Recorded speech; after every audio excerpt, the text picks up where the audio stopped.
So, Spider-Man and the Scarlet Witch can be in the Avengers, but Wolverine can't? Today, I untie the Gordian knot of Marvel's film licensing agreements and maybe even explain why the whole thing is so complicated in the first place.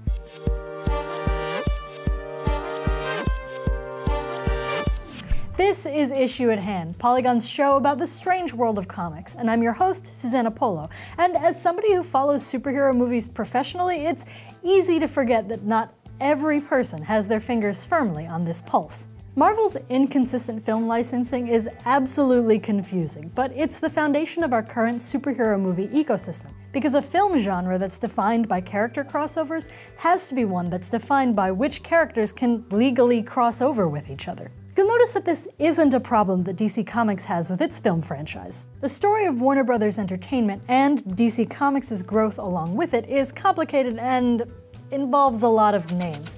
But in a nutshell, DC has been a subsidiary of one of the biggest players in the media world since the late 60s.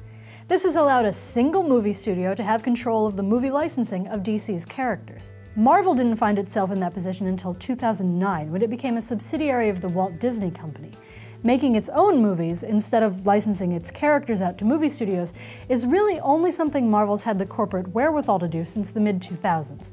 And Marvel had already licensed the film rights to many of its most popular characters to various movie studios during the late 80s and 90s. What was happening to Marvel in the late 80s and 90s?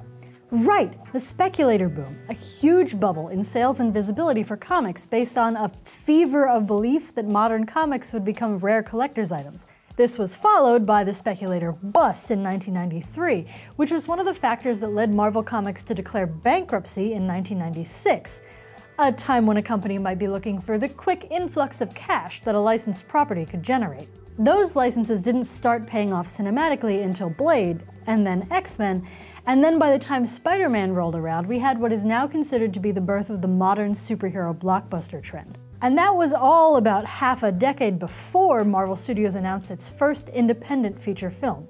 The first Marvel movie designed from the ground up with the hope that it could be the beginning of an interconnected franchise universe. Iron Man.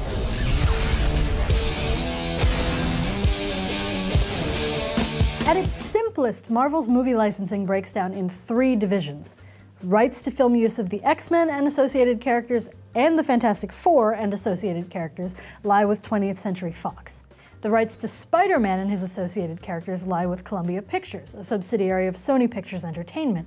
And film rights to all other Marvel characters, with some exceptions, lie with Marvel Entertainment, a subsidiary of the Walt Disney Company. This has a number of interesting effects on the Marvel Cinematic Universe that aren't immediately visible to the layperson.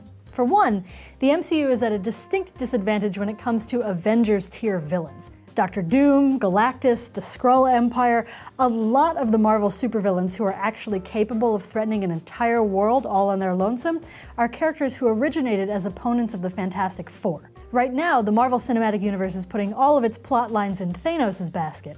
But it's not like there were a lot of other Galaxy-class threats for the company to choose from. And the absence of the X-Men is the reason that the MCU is leaning on the Inhumans so hard. As a secretive underclass of individuals born with strange powers who are feared by human society, they've always shared a lot of qualities with the X-Men. Except, popularity. But the Sony, Fox, and Marvel divisions aren't even in completely straight lines, sometimes because the companies modify those old agreements, but often just because comics are complicated. Film rights to the mutant characters of Quicksilver and Scarlet Witch are owned by both Marvel and Fox, because despite being mutants, they've spent more of their history associated with the Avengers than with the X-Men. Along with Hawkeye, the brother-sister pair were members of the second incarnation of the group, informally known as Cap's Kooky Quartet, because it was mostly made of reformed criminals.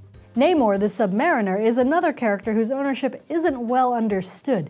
He's a mutant canonically, but until 2011 had never been closely associated with the X-Men. He often interacted with the Fantastic Four in comics, but predates them as a character by more than 20 years. Marvel Studios president Kevin Feige has stated that the rights to Namor lie with Marvel, but confusingly that there are entanglements that make it less easy to use him. And then there's the characters who've been the subject of multi-studio rights agreements. For example, The Incredible Hulk, which is technically part of the Marvel Cinematic Universe thanks to a post-credit scene, was distributed by Universal Pictures. So even though Marvel can use the Hulk in the MCU, Universal retains right of first refusal to distribute any solo Hulk movies, which is why you're not likely to see another one anytime soon. More recently, 20th Century Fox made a deal with Marvel to give back the rights to Ego the Living Planet for Guardians of the Galaxy Volume 2. In exchange, Fox was allowed to make radical changes to the mutant character of Negasonic Teenage Warhead, but still use her awesome name in Deadpool.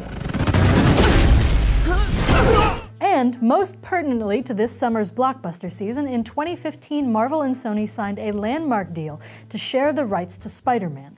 Marvel got the legal ability to use Spider-Man in upcoming MCU movies, and its own producers would help craft a Sony-produced and distributed Spider-Man film. Sony could then use that film as the foundation for a new Spider-Man franchise full of references to Marvel's cinematic universe.